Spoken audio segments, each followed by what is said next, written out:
તુલસીનો અવતાર આરતી મારી લાડકવાઈ તુલસીનો અવતાર જામે હાલે લુલુ આરતી હુઈ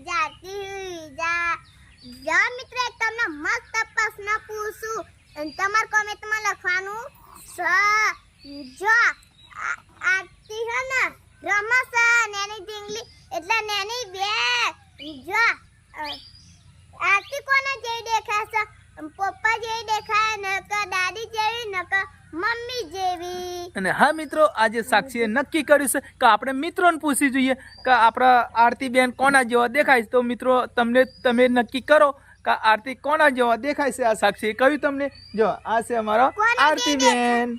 કોના જેવી દેખાતી અને હોય તો તમારે કોમેન્ટમાં લખજો। કોમેન્ટમાં લખવાનું છે કે આરતીબેન કોના જેવા દેખાય છે। અમારી ત્યારે જો દીકરીઓ છે તો